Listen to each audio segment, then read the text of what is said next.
São Luís, especializada em injeção eletrônica. Avenida das Nações 836, telefone 3626-6979. Gelato Italiano Gasparotto em Bariri. Uma explosão de sabores em seu paladar. Rua Inácio Pereira Barbosa, 59, na Vila Conceição. Telefones 14-99727-0094 e 14-3662-8629. Fale com Tiago ou Daniele. Pet Shop Animal Pet, amor e carinho que o seu pet merece. Rua Vadi Atique 629, no Jardim Sanzovo. Telefone WhatsApp 981753403 e 981225370. A Casa da Sopa do Santo Ivo solicita doações de alimentos para a cesta básica, roupas em bom estado, cobertores, remédios e potes de sorvete. Rua Raimundo da Silva, número 20, no Santo Ivo. Informações pelo WhatsApp 14981568767. A Mitro Seguros está há mais de 15 anos cuidando do que é mais importante para a sua empresa, para a sua família, para a sua saúde, para a sua vida. Seguros para empresas e pessoas. Cotação flash, rápida e fácil. Atendimento personal. Plantões 24 horas, todos os dias. Mitro Seguros, sempre com você.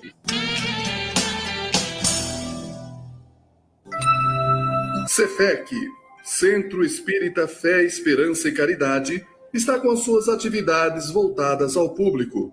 Nas terças-feiras, palestras, passes e atendimento fraterno às 20 horas. Às quintas-feiras, 8 horas da noite, estudo doutrinário. Aos sábados, palestras, passes e atendimento fraterno às 14 horas. E das 3h15 às 4h15 da tarde, estudo doutrinário. E no domingo, às 9 horas, evangelização infantil. Para crianças na faixa etária de 2 a 6 anos, o Centro Espírita Fé, Esperança e Caridade, o Cefec, fica à Rua 12 de Outubro, 311, no Jardim Bela Vista. Compareçam!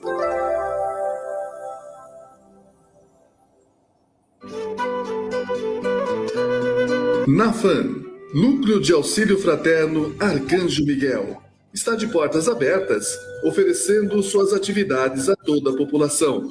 Às segundas-feiras, a partir das 19 horas, tratamento com reiki e após cursos. Às terças-feiras, às 19h30, palestra pública e logo após os passes. Quarta-feira, a partir das 19 horas, o tratamento com apometria. E às sextas-feiras, a partir das 19 horas, tratamento espiritual, inclusive para animais. Lembrando sempre que tanto os tratamentos com reiki quanto apometria são previamente agendados. Para os interessados em cursos, para os tratamentos de apometria e também reiki, para fazer os agendamentos e também para as demais atividades, dirija-se sempre, a partir das 19 horas, à Rua Major Ascânio, 145, NAFAN, Núcleo de Auxílio Fraterno Arcanjo Miguel.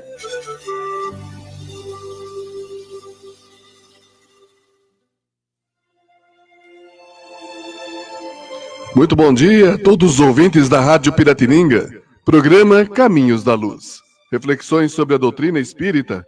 Hoje uma manhã gostosa na cidade de Jaú, ainda no inverno brasileiro, uma manhã fria, mas muito agradável. Temperatura, quanto que tá aí, Anderson? Mais ou menos 12, 13 graus, aproximadamente, né?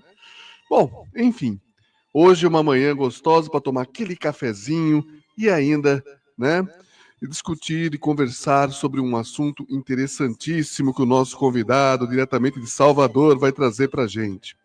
Comigo aqui no estúdio, Anderson Moura e o Guilherme, na técnica, sempre dando aquele apoio necessário para a realização desse programa. O Edson Maldonado está chegando daqui a pouquinho. Online está conosco o nosso querido chefão, diretamente de Jundiaí, Dagoberto Costa, sempre nos dando aquele apoio nas suas perguntas, nos seus comentários. Para você também, né, que está no chat, dando seu bom dia aqui na página da Rádio Piratininga no Facebook, vai estar dando um passo muito largo para o sorteio de livros, né?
Voltamos, tivemos uma pequena queda de energia.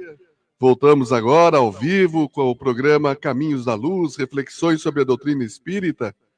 Então, como eu estava dizendo, estava apresentando os nossos amigos aqui, vamos fazer novamente, né? Comigo agora no estúdio, Anderson Moura, temos agora o nosso querido Edson Maldonado, que agora deu tempo dele chegar, se ajeitar, nosso chefão de Jundiaí, o Dagoberto Costa, o Guilherme na técnica, e o nosso convidado hoje de Salvador, Wellington Balbo, que vai conversar sobre EQM, Experiência Quase Morte. Um tema interessante, não lembro se a gente conversou, pelo menos nessa nova formação do Caminhos da Luz, eu acredito que não. Pode ter sido algum comentário, mas sobre esse tema mesmo, não diretamente. Então, hoje um tema especial, um tema que hoje a gente vai diretão. E só vamos parar hoje para o sorteio dos livros. Para você que está no Facebook dando seu bom dia, automaticamente está concorrendo a esses 2 livros.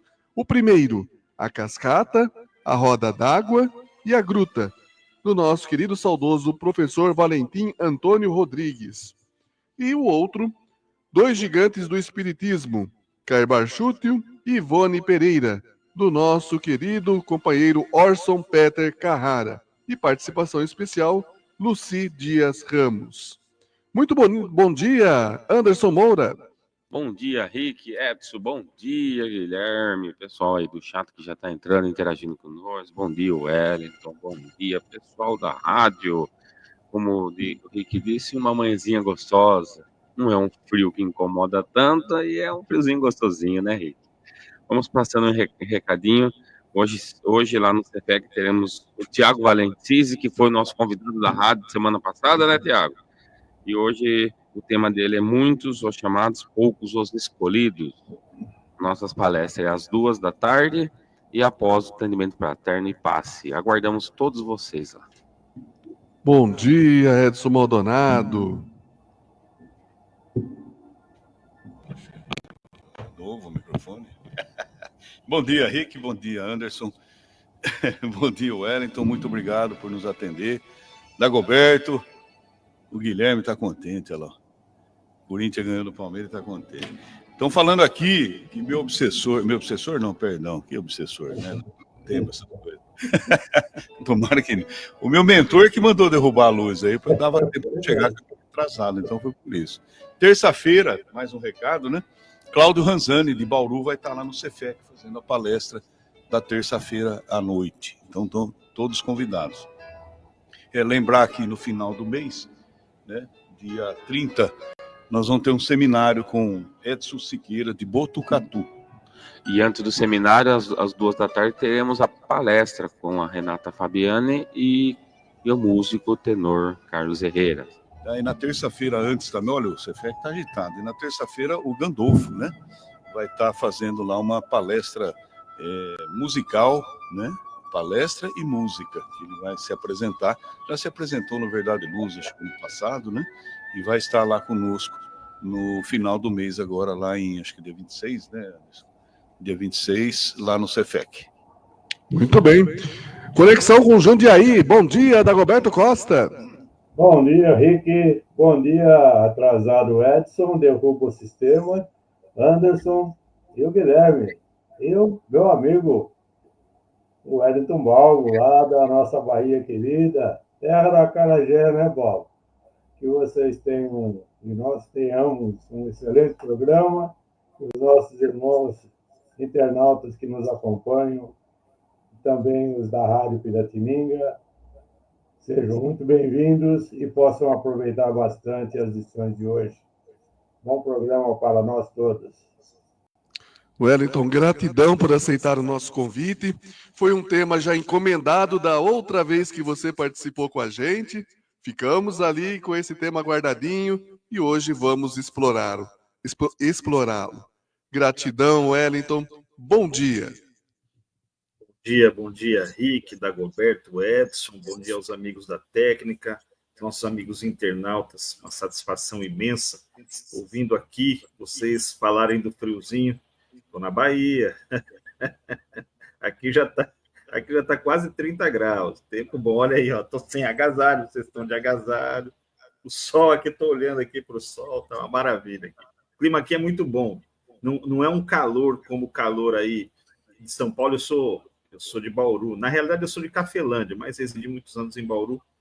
E não é um calor abafado como a gente tem aí no interior. Aqui é um calor mais tranquilo, mais agradável.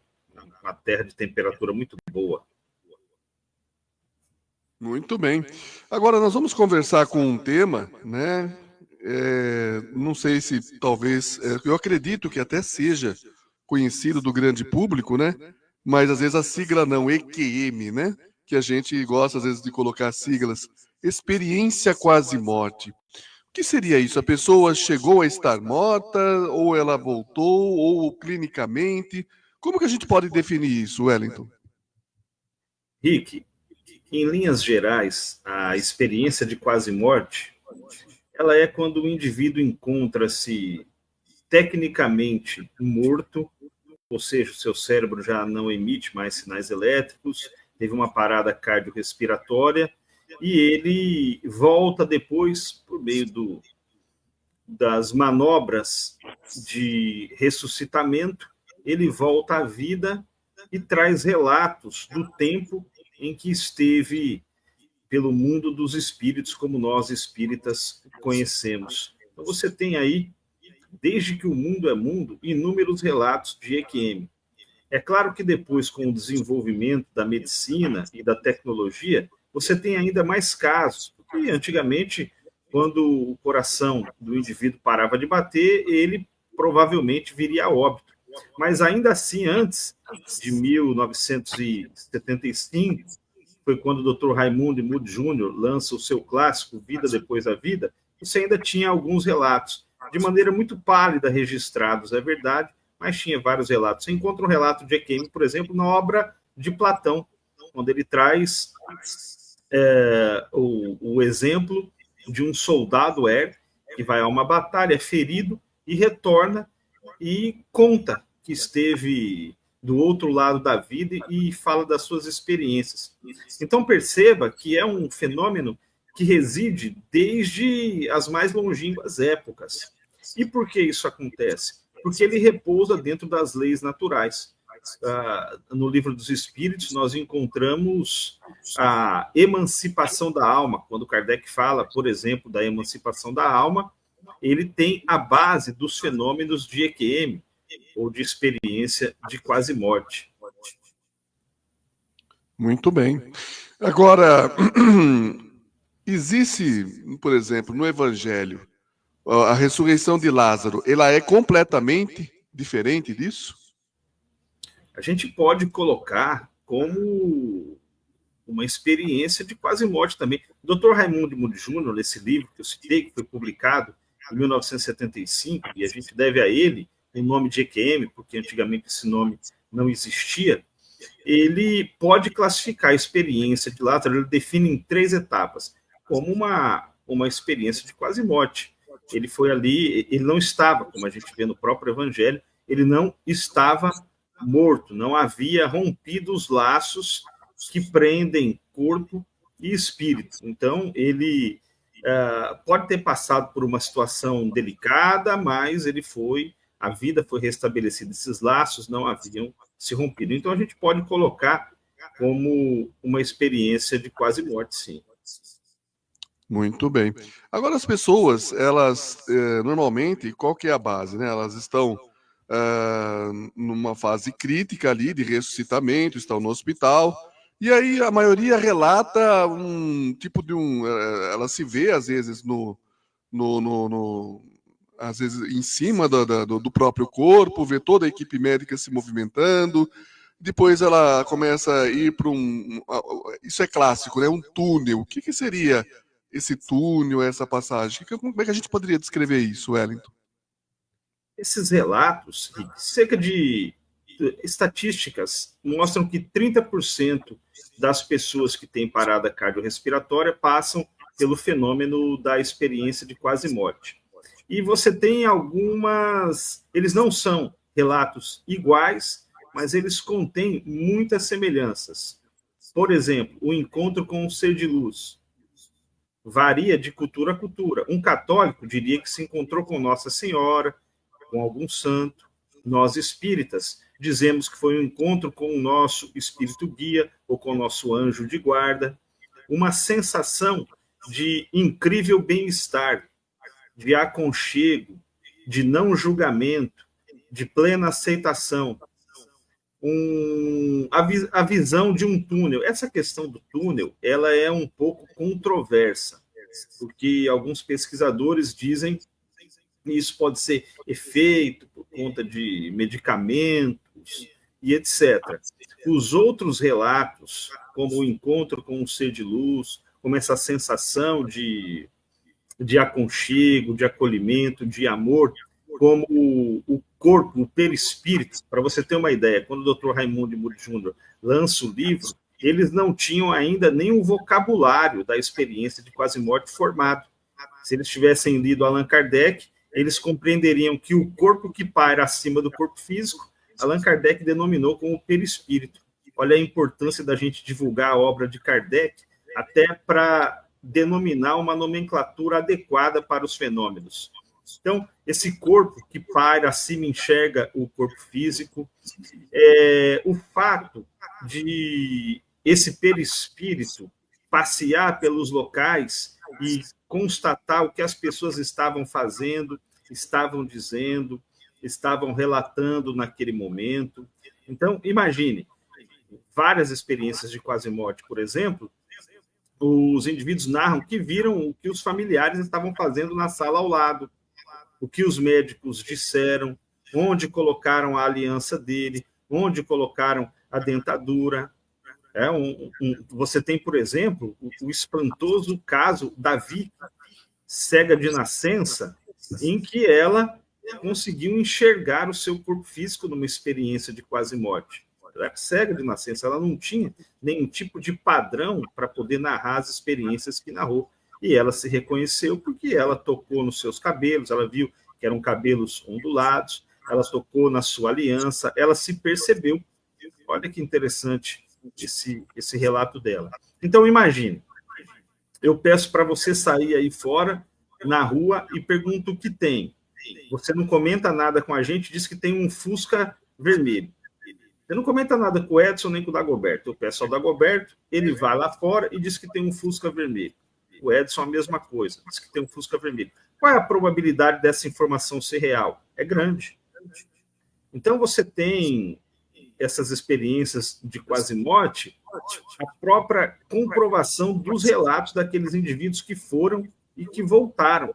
E que eles narram, por exemplo, você tem a escala de Grayson, o Dr. Bruce Grayson, um dos grandes pesquisadores da EQM, eles narram que a experiência de quase-morte ela impacta de tal maneira e ela é mais real do que a realidade. Eles aplicaram um teste para você imaginar, enquanto eles estavam submetidos a esse teste, você imaginar uma situação, na outra você ia lembrar de um fato, e depois você ia falar da sua EQM. Quando você fala da EQM, você ativa áreas no seu cérebro e abordam exatamente a realidade. E o próprio relato, depois das pessoas, mostra isso. Fala, olha, quando a gente volta de uma experiência de quase-morte, é como se nós estivéssemos vivendo numa realidade mais real do que a própria vida, que mostra que o corpo físico ele oferece alguns embaraços, alguns constrangimentos para o espírito. Liberto parcialmente desse corpo físico, o espírito tem essas experiências de maneira muito mais intensa, muito mais colorida. Muito bem. Agora, tem um perfil, Wellington, para pessoas que apresentam essa experiência quase-morte? Interessante que não tem nenhum tipo de perfil. Pode acontecer com crianças, com idosos, com homens, com mulheres, independentemente da classe social a que pertençam, da nacionalidade. Você tem relatos aí no mundo todo de experiências de quase-morte, e você tem aí estudos muito sérios. Você tem o Dr. Bruce Grayson nos Estados Unidos estudando, você tem o Dr. Sam Parner, você tem aqui no Brasil, por exemplo, o pessoal do NUPS, da Universidade Federal de Juiz de Fora, que também estão estudando as experiências de quase morte. Você tem lá atrás o Dr. Raimundo Mude Júnior. Posterior ao Dr. Raimundo Mude Júnior, você tem a doutora Elizabeth Kubler-Ross, que uma médica suíça que desencarnou em 2007, que teve milhares de casos de quase morte, porque ela cuidava de pessoas já ali em estado muito delicado. Então, você tem, em todos os lugares, não tem nenhum tipo de perfil. Interessante. Vamos começar a rodar a mesa? Dagoberto? Sim, senhor. Então, você estava falando aí do pesquisador, né, o psiquiatra Raimundo Mude, e eu peguei um artigo a respeito dessas pesquisas que ele fez, que foram muitas, né, mais de 300 e tal, e eu fiquei interessado por um caso aqui, que é o relato de uma senhora de 70 anos, que era cega desde os 18. E quando ela teve o EQM, ela conseguiu ver todos os instrumentos que usavam, né, na medicina, ali no tratamento com ela, inclusive as cores, e também falou que o jaleco que o médico estava usando era azul. Então, isso tudo vai provar que o espírito tem novas vidas, né? Ela era cega desde os 18, lógico que ela conheceria as cores, mas os instrumentos médicos, clínicos, foram criados depois que ela ficou cega. Então, ela não poderia conhecer aquela pinça, aquele bisturi, sei lá o quê. E também falar que o médico clínico estava com jaleco azul, então, que é coisa mais recente. Então, isso prova, né, acho que para nós, que o espírito ele revive, ele reencarna. Então, de outras encarnações, ela conhecia essas cores todas. Você acha que é isso, é assim mesmo? Oi, Dagoberto, olha só, nós espíritas falamos espírito, temos essa cultura espiritualista. Eles não vão tocar nesse ponto, eles falam a consciência, ou melhor, eles falam a mente, ela é um produto não do cérebro, mas é algo à parte. E nós espíritos chamamos de espírito. Mas esse relato que você trouxe e tantos outros, eles corroboram com a ideia de que a vida prossegue. Independentemente do corpo físico, há algo, chame do que você quiser, quer chamar de espírito, chame, quer chamar de consciência, quer chamar de mente, mas a vida, ela prossegue, e esses relatos, eles dão uma carga de cores, uma carga de realidade muito grande para quem estuda as experiências de quase morte. Se você começar a conversar, você pode entrar na internet, por exemplo, você tem o canal Dimensão Mental, você tem depois o canal do Carlos, que é um físico, que eles trazem relatos, você vai perceber que isso é mais comum do que a gente pode supor. Você tem um trabalho, por exemplo, de um médico em Barcelona, que está também investigando a experiência de quase morte, então você vai verificar que isso daí é mais comum do que a gente pode supor.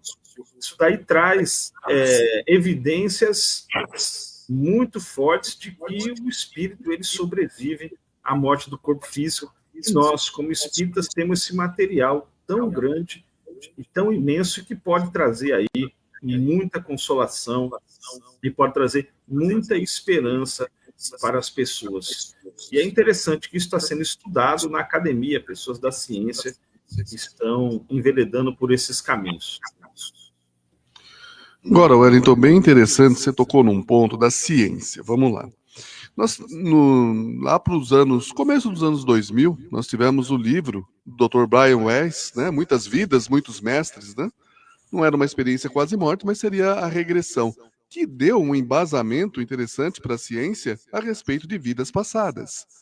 Por que não evoluiu? 25 anos depois, a ciência ainda continua batendo na tecla, como você disse, que são produtos da nossa mente ou do inconsciente.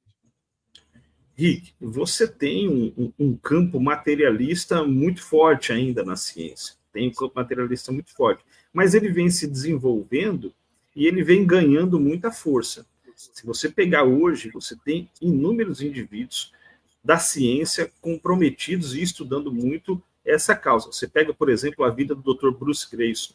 O Dr. Bruce Greyson dedicou toda a sua vida, sua carreira acadêmica a pesquisar isso, a pesquisar as experiências de quase morte. Pega a doutora Elizabeth Kubler-Ross, pega o Dr. Sam Parnia, você pega o próprio Dr. Hernando Guimarães Andrade, que esteve aí perto da gente, você pega o Dr. Jim Tucker, e o Dr. Brian Weiss, enfim, você vai pegar. Você tem aí essa entrada dessa consciência da imortalidade da alma muito forte, inclusive, no meio acadêmico.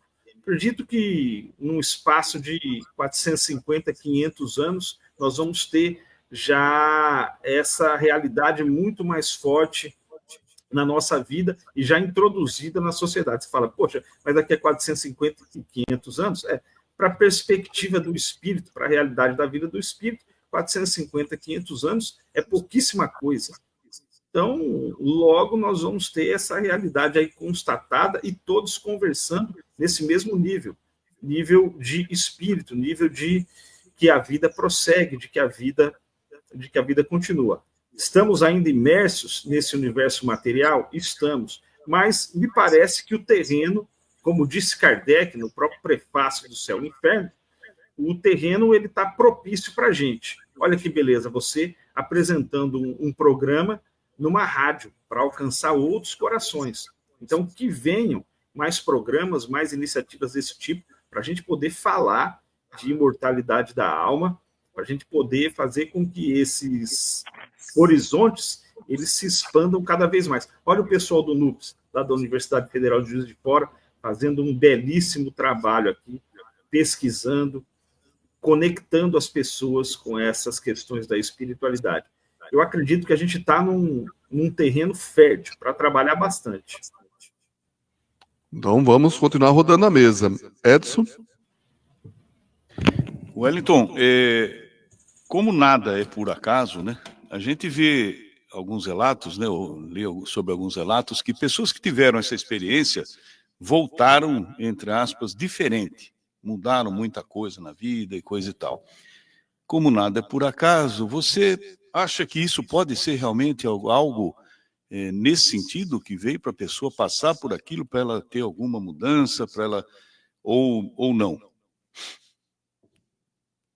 Boa pergunta, viu, Edson? Olha, quando a gente entra nessas questões da espiritualidade, não dá para bater o martelo. Pode ser uma contingência existencial, uma experiência que a pessoa passou por alguma situação e que traga um significado para ela, como pode ser também, e alguns indivíduos relatam, que teve um propósito mais transcendental de modificação de rumos, modificação de caminhos. Por exemplo, o indivíduo tem lá uma experiência de quase morte, ele se encontra com esse ser de luz, ele se sente muito bem com esse ser de luz, e esse ser de luz, ao invés de julgá-lo, ao invés de reprimi-lo, coloca-o frente a frente a realidade. Por exemplo, a revisão de vida é um dos aspectos da EQM, ele faz uma revisão dos seus caminhos, ele faz uma revisão da sua existência e retoma, então, a sua vida num outro rumo. Perceba que sempre o indivíduo que passa pela EQM, ele volta com um outro significado, um outro sentido para a sua existência. Peguem o caso do Dr. Eben Alexander, né, do livro Uma Janela para o Céu. O Dr. Eben Alexander é um neurocientista que, há algum tempo, ateu, materialista, passou por uma enfermidade, se não me falha a memória, uma meningite, em que ele ficou mais de uma semana em coma. E ele narra exatamente o caso, situações muito semelhantes daquelas pessoas que viveram aqui. Um encontro com um ser de luz. Ele se encontra com uma irmã que ele teve, que ele havia sido adotado, né? E ele sai trazendo os casos, contando coisas que ele não tinha conhecimento nenhum. E ele, um indivíduo ateu, materialista, ele começa a avaliar, a analisar os seus exames, verifica que ali ele não podia ter aquele nível de lembrança. Então, veja o caso do Dr. Eben Alexander, a gente pode colocar como um caso em que a mudança da existência dele foi significativa. Ele deixa de ser um ateu materialista para tornar-se um indivíduo espiritualista e divulgar essa realidade do espírito. Os anjos de guarda, por exemplo, eles existem, ele traz isso de maneira muito forte. O livro chama Uma Janela para o Céu. Dr. Eben Alexander, quem quiser procurar esse livro, vai gostar demais dessa literatura. Então, há casos e casos. Fato é, Edson, todas as experiências, elas trazem um significado, elas impactam de maneira muito forte a vida das pessoas. Anderson. Wellington, dentro ainda desse retorno das pessoas diferentes, existem alguns casos que você procura e as pessoas relatam que elas voltam diferente, mas na visão da doutrina espírita, nós entendemos que a mediunidade se desperta nisso. Tem alguma correlação ao EQM ou é simplesmente era o momento, agora a mediunidade vai se despertar? Inclusive, se não me falha a memória, tem um filme que não é espírita, né, mas relata muito isso, que é do Matt Damon, Além da Vida. Posso estar errado no nome, que a hora que o tsunami tipo afoga ele quase morre, a hora que ele volta com a sua mediunidade 100% expandida, né? Ele vê os espíritos, conversa. Isso é só um despertar ou, de repente, é negociada uma proposta nova para o espírito e ele vem e se desperta a mediunidade para um trabalho diferenciado? Há, de fato, relatos nesse sentido, pessoas que passam pelas experiências de quase morte e voltam com os seus sensores mais afiados, mais aguçados, podendo estabelecer um contato mais estreito com o mundo dos espíritos. Provavelmente há um propósito para isso, não tenhamos dúvida, mas não é só a questão da mediunidade também. As experiências de quase morte, elas trazem, por exemplo, elas aguçam até sentidos sensoriais, deixam mais agudos. Algumas pessoas chegam a relatar.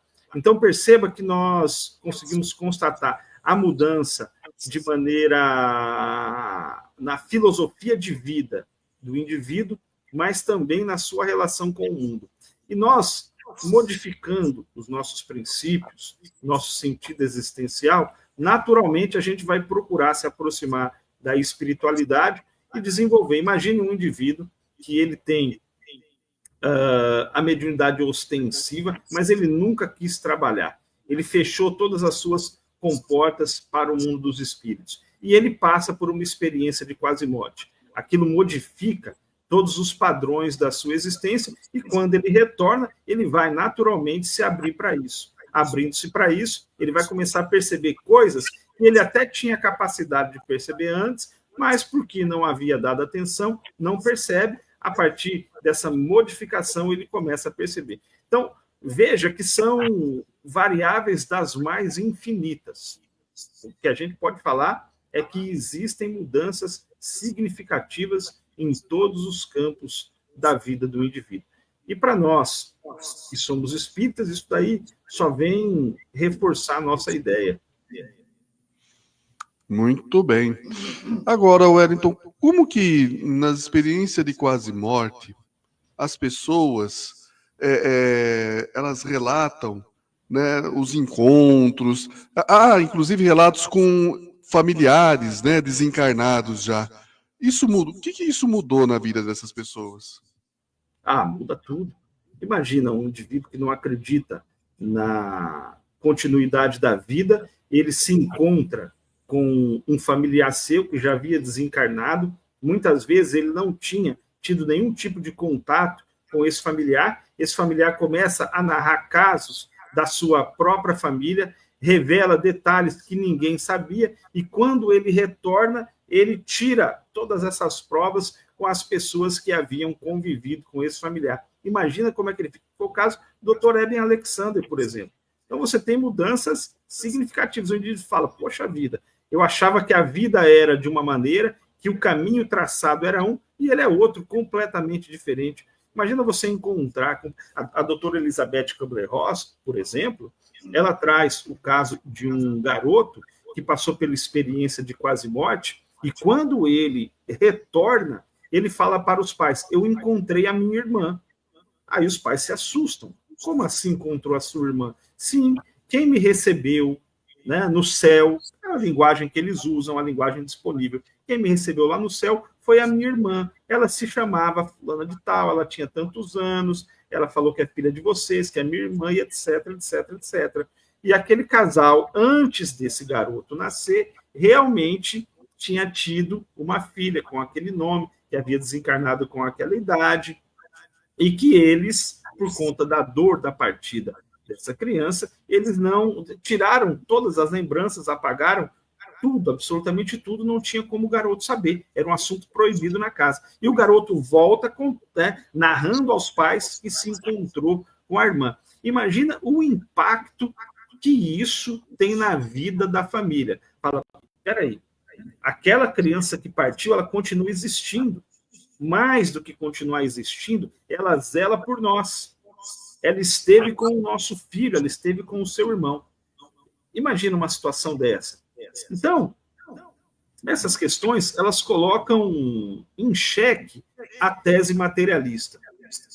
Para o indivíduo ser materialista e jogar todas essas evidências fora, é preciso ter muita fé, mas muita fé na matéria. E a fé que Kardec não corrobora, que é a fé sem lógica, que é a fé sem raciocínio. Kardec fala da fé lógica, da fé que raciocina, da fé que pensa. Você descartar todos esses casos, todas essas evidências, apenas porque você sistematicamente quer negar a existência de algo para além do cérebro, para além da matéria, é ter muita fé no nada.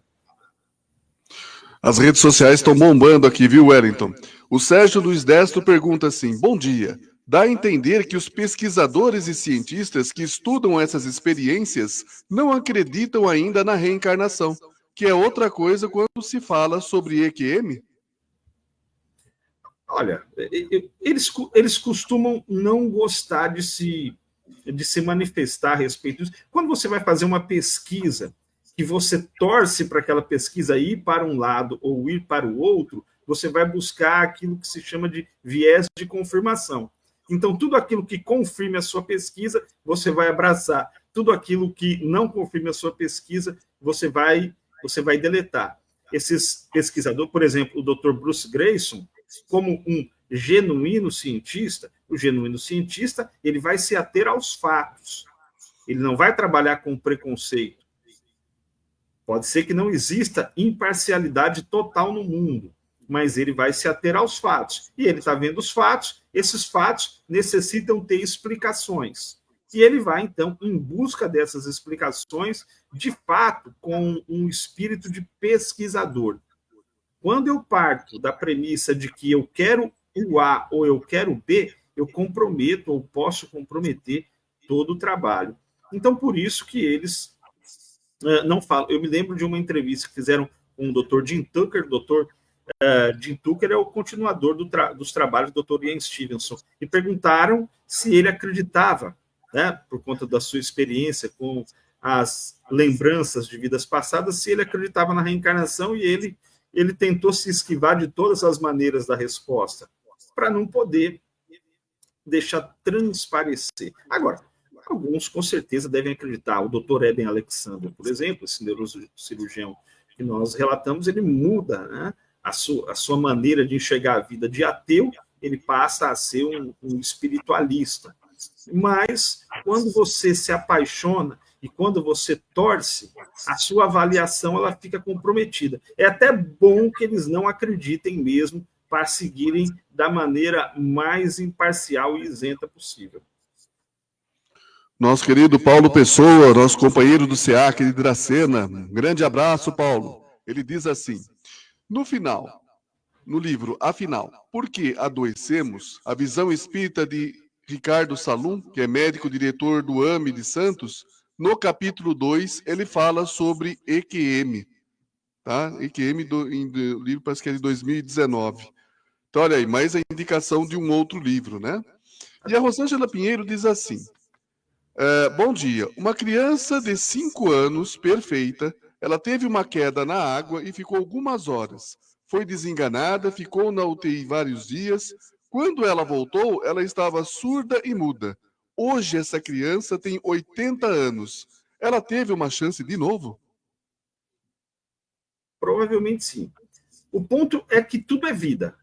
Seja aqui encarnado, seja no mundo dos espíritos, absolutamente tudo é vida. Suponhamos que ela tivesse desencarnado. Ela teria tantas outras chances quantas necessárias para o seu progresso como espírito. Então, quando a gente começa a adentrar esse campo do desenvolvimento da espiritualidade, nós passamos a entender que vida e morte são duas faces da mesma moeda.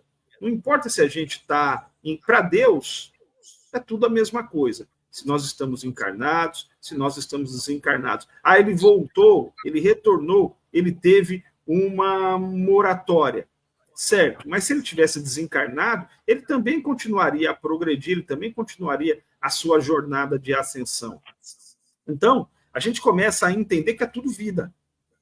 E as nossas questões, elas passam a ganhar uma amplitude muito maior.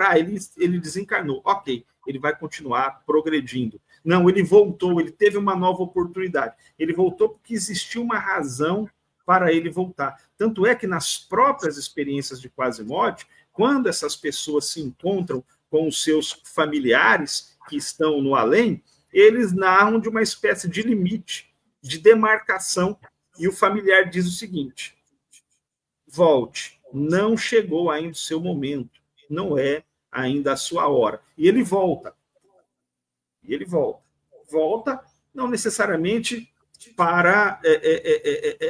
porque ganhou mais alguma oportunidade, porque essa oportunidade estaria aberta para ele mesmo que ele tivesse desencarnado, mas para realizar algumas coisas que para o seu progresso como espírito seriam mais adequadas no campo dos encarnados. Agora, Wellington, qual é a sensação? É um sonho bom? O que as pessoas relatam nessas experiências quase morte? Uma paz? Ou um susto? Ou talvez alguma sensação não tão boa? Qual é a maioria desses relatos?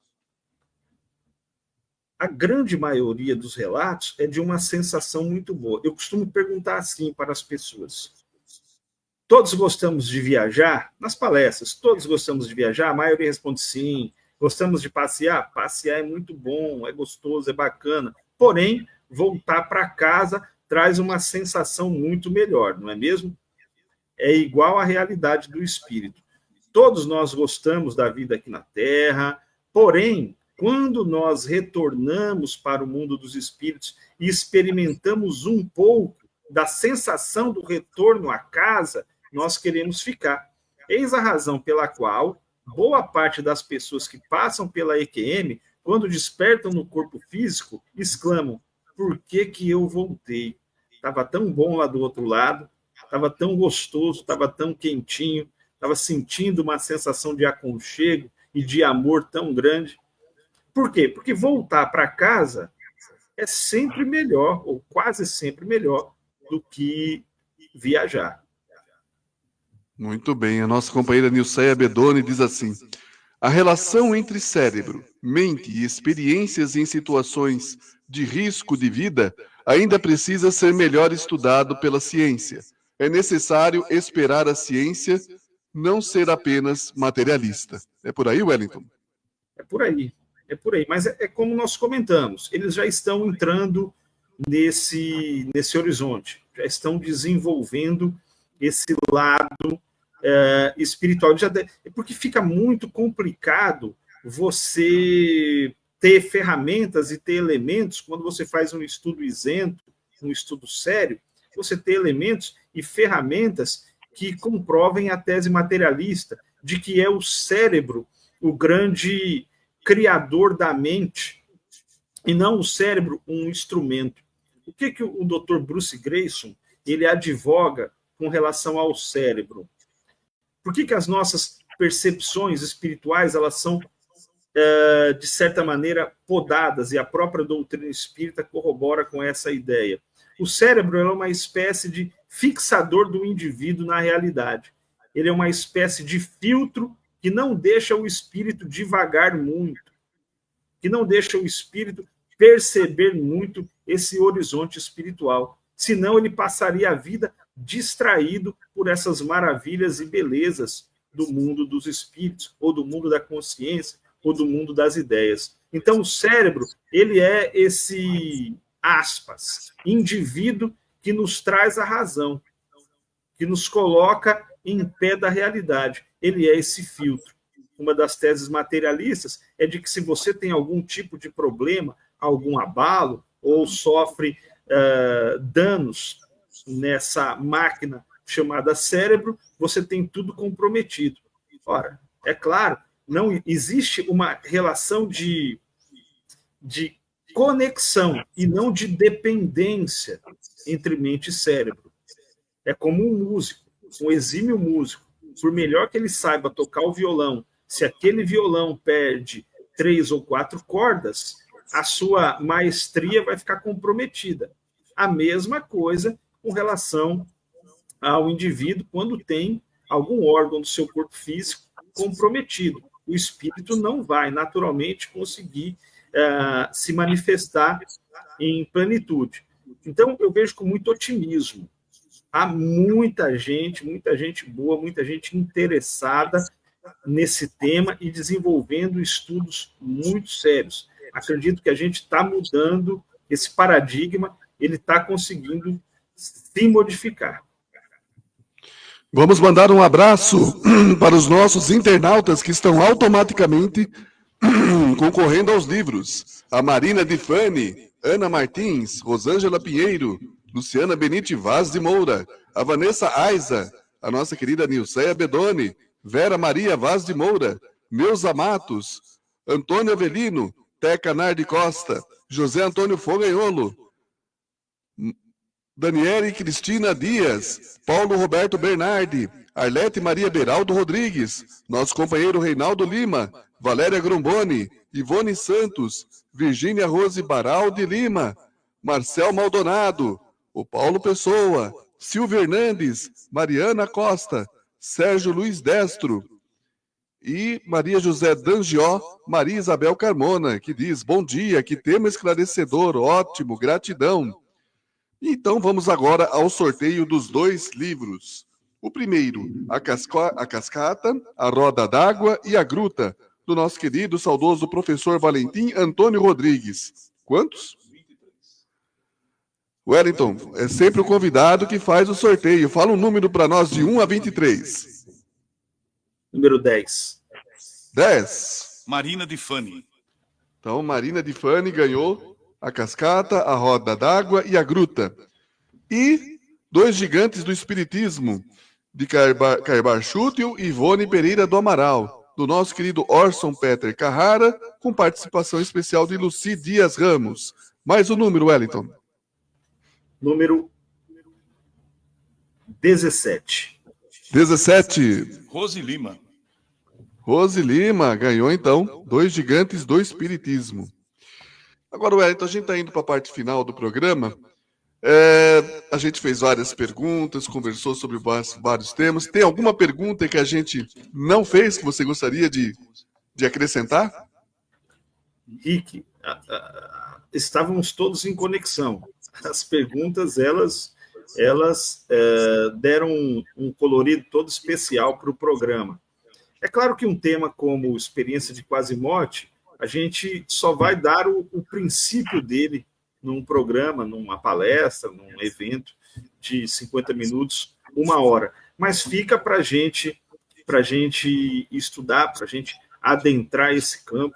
Tem muita gente estudando, produzindo coisas boas nessa área, inclusive aqui no Brasil. Então, fica essa sugestão para todos nós. Dagoberto Costa, palavras finais. Pois é, eu tinha mais um caso aqui para comentar, mas o tempo não deixa, infelizmente. Mas o nosso querido Hélio deve saber sobre a professora, né, Ana Cristina, que ela, no quarto, ela entrou em EQM, depois da RAC, e ela estava lá com aquela tranquilidade que todos narram, e não queria voltar, mas ela ouviu o choro do bebê e aí voltou. Interessante nessa ligação. Bom, para ser rápido, o negócio seria um pouquinho mais demorado.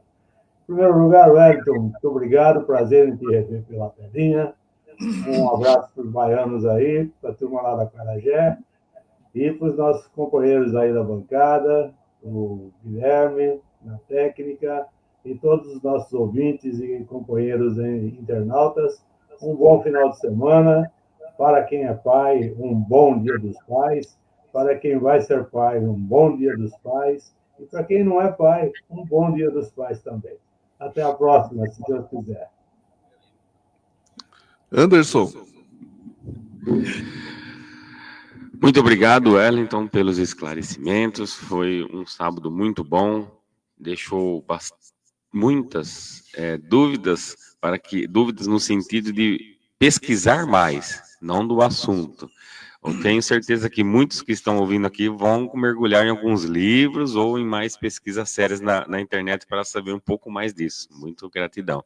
Ainda eu esqueci no começo de passar mais um recadinho. O Cefec inicia dia 14 mais um curso, o curso sobre o estudo aprofundado, detalhado sobre a oração do Pai Nosso. É todas as quinta-feiras, às 20 horas. Todos convidados. Edson? Muito obrigado, Wellington. É bom falar sobre esse assunto. Como você falou, tem a parte, né, científica, os livros e tudo mais, porque acho que a maioria toma contato com esse assunto através dos filmes, né? Hollywood explora, não sei se ainda estão fazendo filmes a respeito, né? Parece que está havendo umas mudanças lá de comportamento do cinema, né? Da indústria cinematográfica, mas muitos filmes, né, que trazem esse assunto, e a maioria do lado bom, né? Que a gente vê nos filmes, né? Um lado bom, então já menos mal, né? Muito obrigado, viu, Wellington? É um assunto muito interessante, o pessoal gostou bastante. Um bom final de semana, feliz Dia dos Pais para todos nós. Wellington, mais uma vez, gratidão, né? Vamos conversando aí para a gente mais para frente trabalhar outros temas diferentes como esse, que realmente aguçam a curiosidade das pessoas, aprofunda o pensamento, a reflexão e faz com que a gente fique mais, além de esclarecido, mais consciente. Gratidão, suas palavras finais. Obrigado, meus amigos, obrigado pelo papo, muito agradável, muito bom reencontrá-los, falar de espiritismo, e aproveito aí para desejar felicidade aos pais, e desejar me deem essa permissão, parabéns ao meu pai, que hoje completa 75 anos, que Deus te abençoe, pai, depois ele provavelmente vai ver esse programa, 75 anos hoje, de muita vida. Deus abençoe a todos nós. Obrigado, meus amigos. Até a próxima. E termina mais um programa Caminhos da Luz. O fim de semana está só começando. Que seja de muito amor, paz e harmonia, e de preferência em família. Que vocês tenham um fim de semana abençoado, uma semana de muito trabalho, estudo e aprendizado. E até o próximo programa Caminhos da Luz, reflexões sobre a doutrina espírita. Um forte abraço fraterno a todos. Fiquem com Deus. Tchau.